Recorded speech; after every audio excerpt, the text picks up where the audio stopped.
Hello and welcome back for your daily dose of LOL Esports content, where I'm going to cover the games that took place the last 2 days, from Wednesday and Thursday respectively, and then preview Friday's schedule. Predictions: I'm 72-38, went 6-2 between these 8 games here, or 8 series, and we're going to discuss those. First, LCK, Kwangdong Freaks, D plus Kia, KDF win 2-0. Doodoo 837, 28% of damage. Cuz was my MVP, 4114. Showmaker 534, 32% of damage in the loss. So, Game 2, Lucid outpaced Cuz in the laning phase. Game 1, a very slow laning phase where each team only got one gank off, but KDF getting both grub spawns and Drakes. Andal on the Nautilus, nasty. Cuz on the Viego, very effective. And then on the Poppy in Game 2, he had a very timely play in a key team fight that ended up turning that game into their favor. And what was interesting about Game 1 specifically, just probably should talk about Game 1 in completion. KDF had a 4K gold lead at 17 minutes when laning phase ended. The top side, Doodoo and Cuz, up 65 CS combined. Showmaker had 39 on LeBlanc. In mid lane, he was gapping Bulldog after one gank by Lucid. However, in the end, Doodoo's Aatrox was the difference. Game 2, long laning phase, 18 minutes long. D plus up 1.5K gold, but KDF ahead in every matchup. Doodoo being ahead 15 over Kingen as the most. Showmaker on the Tristana would get a solo kill onto Bulldog in this one, as Lucid in the jungle was able to get 4 ganks off, get a couple grub spawns. Drake and Cuz was struggling to keep up at the time. Now, Bulldog on the Talia was able to bring this game back for KDF, and then Cuz on the Poppy in Doodoo, once again I believe on Aatrox in Game 2, ended up closing it out. KT and Brion. KT win 2-0, Deft 9-0-25, 31% of damage, played Senna both games, was MVP. BDD 11-1 and 22 in mid. Karis 265, 30% of damage in the loss. So, very slow game in Game 1, 15-minute laning phase, KT up 3.2k gold. Mid lane being the priority for both teams, taking 3 swipes there. Out of both games, I only mentioned a Brion player once. They were very complacent in just sucking once again. Perfect up 37 CS over Morgan in Game 1. Did solo kill him. Perfect on the Rumble without even using his ulti because he had blown it prior. Deft on the Senna, 100% KP as the team got ahead. BDD on the Corki closed it out with a lot of DPM. Game 2, closer at 16 minutes, only a 1k gold lead, and actually the CS was kind of split. Pioshik up 20 over Dvoivi. He was making his LCK debut. KT's bot lane, though, had 38 CS. Deft on the Senna, Barrel on the Maokai, very effective in imposing their will, frankly, on this series, and especially in Game 2. BDD on the Talia, one of his best champions, if not his best champion. He's best as a facilitator, and he made things happen. Morgan on the Darius did have a couple kills that was able to stall out KT's push at one point. Pioshik on the Vi had a triple kill in the final team fight. He ended up leading the team in kills in Game 2, despite, honestly, is a surprise that he did because he was on a Vi. So, LCK, the next day, T1 DRX. DRX actually opened Game 1 with a lead. Gumiyushi, 7-1-15, 32% of damage in the 2-0 win. Carrier, 2-1-20, so the bot lane, 9-2-35 combined. Saytab, 2-8-3, 33% of damage in the loss. Zeus is my MVP, playing Aatrox both games. But Game 1, Sponge was very active, got DRX in good position. Teddy and Playeta actually got a 2v2 kill on Gumacaria in the bot lane. Teddy on an Aphelios. And like I said, Sponge on the Rel, very aggressive. DRX were able to secure all 3 spawns at Grub. Obviously, Grub Pit or whatever you want to call it. T1 taking Drakes and also getting more ganks off, and that is what ended up giving them a 1k gold lead at 15 minutes. 24 CS lead for Zeus over Rascal, 20 for Owner over Sponge. And then the bot lane, despite Teddy and Playta getting that kill, we're down 40 CS. Zeus on the Aatrox, like I said, turned this around. Keria on the Nami actually had 100% KP almost until the end. So I wrote him down because obviously you don't end up with 100% KP if you're not involved. And frankly, I thought he was as involved as anybody else in this one. Game 2, a lot slower. Only one gank each side at 1450, yet T1 were ahead almost 6k gold by this point. 26 CS in top, 34 in the jungle, 39 in mid. Faker on the Nico had a solo. Zeus on the Aatrox had a solo, and Guma on the Senna had a 2v2 kill. So just absolute domination in Game 2. DRX had no room to breathe. Frankly, it's like DRX had the wind taken out of their sails after their early game blunder in Game 1. FearX, Nongshim, FearX win 2-1. Henna 10-6-11, 29% of damage. Willer 8-6-19. Closer was my MVP. Fiesta played in Game 1 and then Call Me played in 2 and 3. Fiesta had the highest DPM in the series, going 4-4-4 in Game 1 with 36% of damage. Now, in that game, Nongshim had a lead. Actually, in all 3 games, the team with the lead blew it. Game 1, least egregious. Nongshim were up only 800 at 14 minutes. 23 CS lead in top lane for Din Din.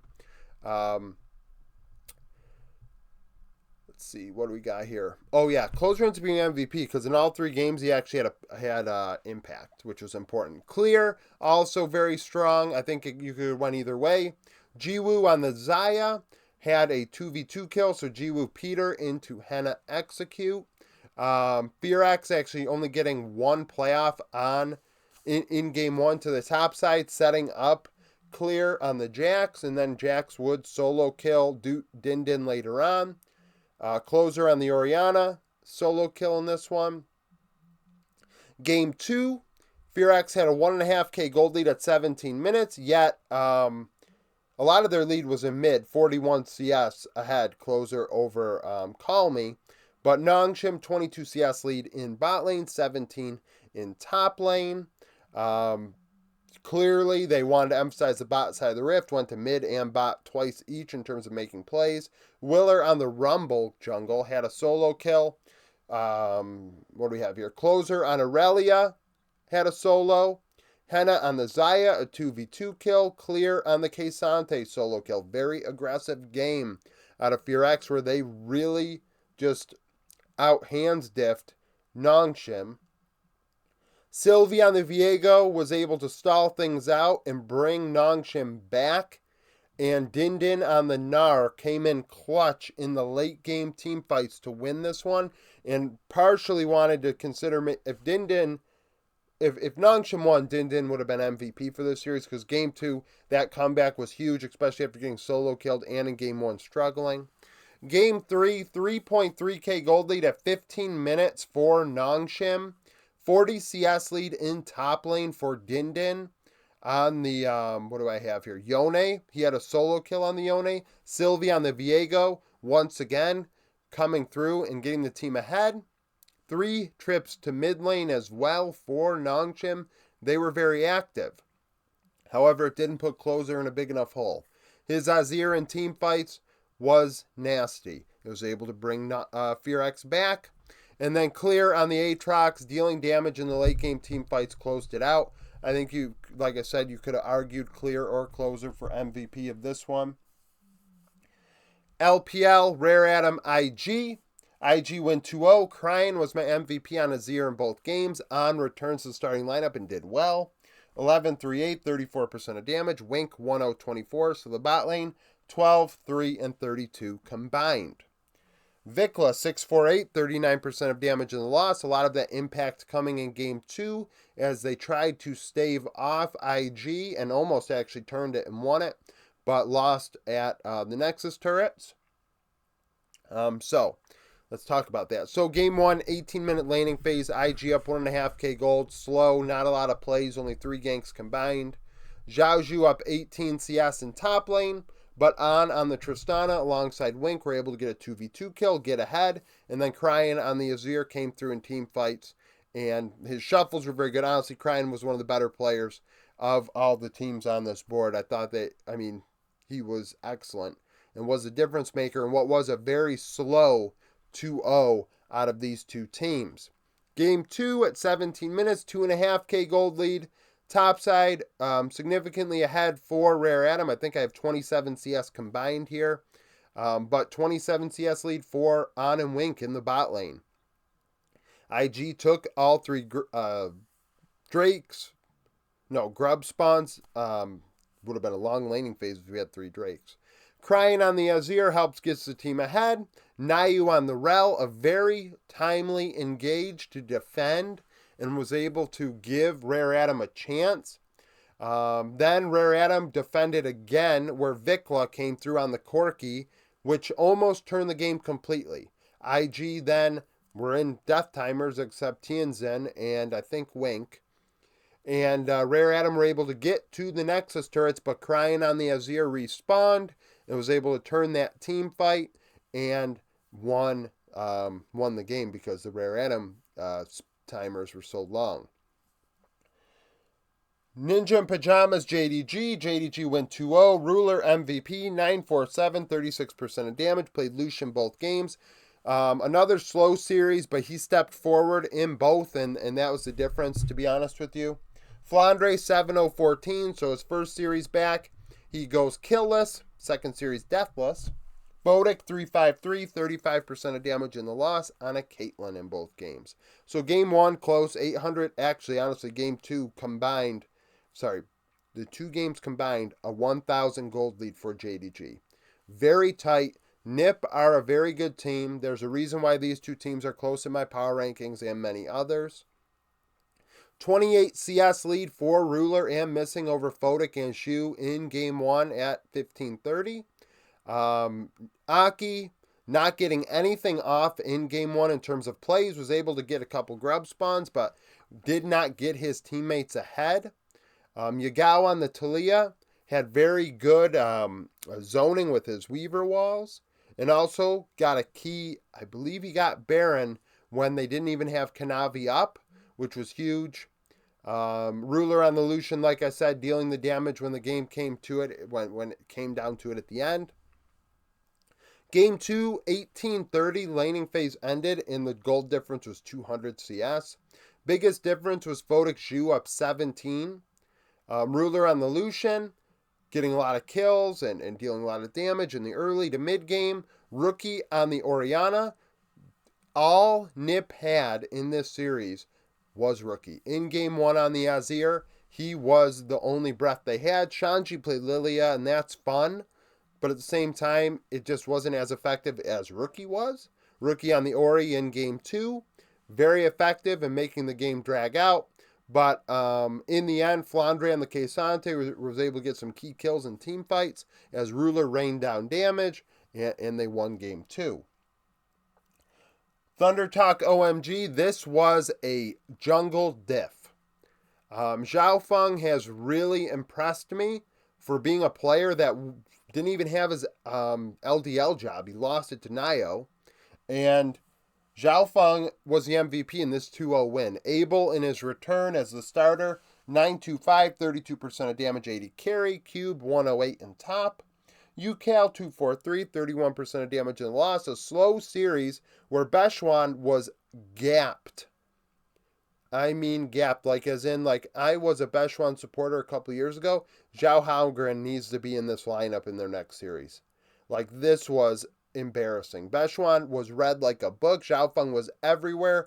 He was up his ass. Like there was nowhere Bechuan could go without Zhao Feng being there and stopping him. And then Zhao Feng found ways to make a couple plays. And he had, he took all 5 grub spawns. He took 3 Drakes in these laning phases. And, I talked about Owner and Tarzan back in Worlds, and I was able to find ways that Tarzan tried to make things happen. Like, Bechuan did nothing. So, luckily for him, 1xN and Chow Chow got out to a 28 CS lead in game 1 at 15 minutes. So it limited the gap by OMG. But Zhao Feng had 16. Lee Sin had a double kill in bot early on. His kicks were on point. He was just always ahead of Bechuan, able on the Aphelios, dealing a lot of damage to clean that game up and end it. Game 2 at 17 minutes, OMG only a 1.2k gold lead. But at the same time, Zhao Feng ahead on the Poppy, just stopping everything Bechuan wanted to do. Abel on the Tristana, that's obviously one of his best picks. He was a menace on it. UCal on the... why did I put UCal TT on here? That doesn't help anything. UCal was really good in this game. I don't remember what champion he was on, which is unfortunate, but I have him written down. He didn't have a solo kill. I don't have that mark there, but UCal was strong for Thunder Talk in Game 2. Obviously, Hoya had a CS lead with 13, but at the same time, it wasn't enough. This low kill games, if I recall correctly, in this one, very tight series, but the jungle diff was clear. Lastly, Weibo, LNG, Gala, MVP, played Varus the first 2 games, Senna in Game 3. 18, 4, 16, 38% of damage. Mark 2, 3, 30 at support. So bot lane 27 and 46. Xiaohu 7, 8, 17, 28% of damage in the loss. He played abnormally aggressive. There was a moment on Oriana where he flashed across the wall and tried to shockwave and completely missed. And it was in Game 3, and I was like, geez, this guy is, in Game 2. And it was just like, what are we doing here? Seemed like a lost cause at that point. Game 1, tight game. At 14:30, Weibo only up 400 CS. Biggest diffy was 12 CS in bot lane. Gala on the Varus, making things happen. Scout on the Akali, getting a solo in this one. But from the rip, Light on the Draven was ahead. They had a level 1, and Crisp was able to land the hook.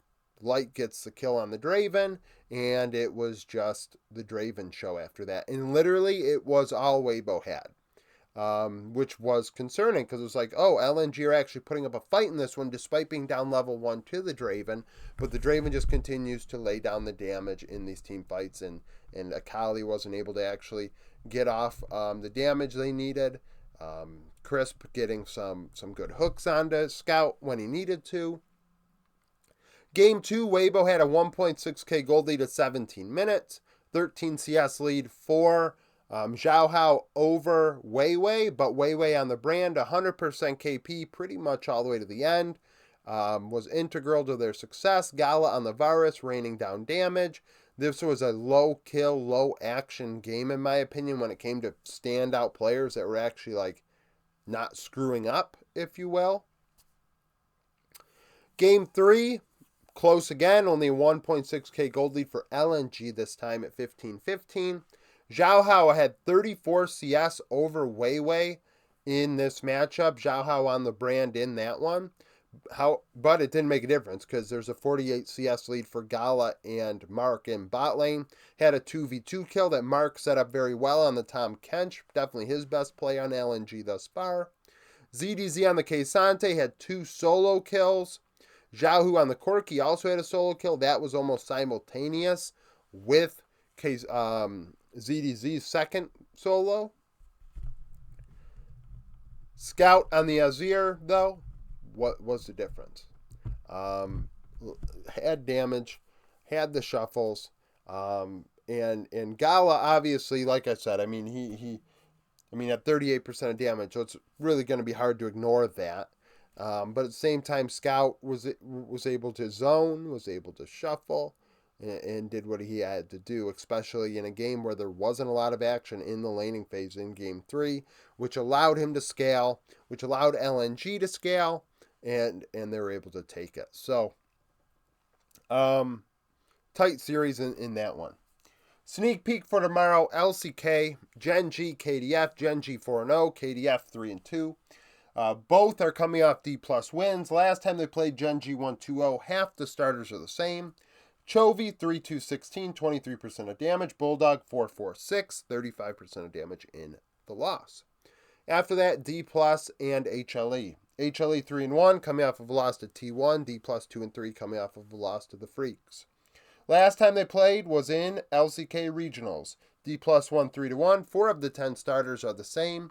Showmaker 18-4-21, 37% of damage in the win. Zeka 9-8-15, 26% of damage in the defeat. LPL. Ninja in Pajamas and Team Wii. Both are 2-1. Nip coming off of a loss to JDG. Wii a win against FPX. Last time they played, Wii won 2-0.